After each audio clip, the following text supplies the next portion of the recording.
లోని రామ్దాస్ చౌరస్తాలో కొండా లక్ష్మణ్ బాపూజీ జయంతి కార్యక్రమాన్ని నిర్వహించారు. మొదట చిత్రపటానికి పూలమాలలు వేసి ఘన నివాళులు అర్పించారు. కొండా లక్ష్మణ్ బాపూజీ సమాజం పట్ల అంకిత భావంతో, సేవా దృక్పథంతో అన్ని వర్గాల అభ్యున్నతి కోసం పాటుపడిన వ్యక్తి అని కలెక్టర్ రాహుల్ రాజు తెలిపారు.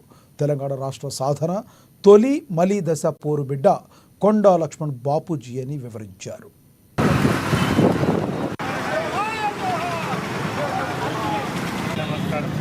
జిల్లా ప్రజలందరూ కూడా కొండా లక్ష్మణ్ బాపూజీ గారి జయంతి శుభాకాంక్షలు తెలుస్తూ ఉన్నారు. సో మనం చూసినట్టయితే తెలంగాణ మహనీయులు ఎవరైతే తెలంగాణలో పుట్టి తెలంగాణ ప్రజల కోసం ఎనలేని సేవలు అందించారో మరి వాళ్ళందరి జయంతి కార్యక్రమాలు కానివ్వండి, వర్ధంతి కార్యక్రమాలు కానివ్వండి, అవన్నీ కూడా ప్రభుత్వం అధికారికంగా నిర్వహిస్తూ ఉంది.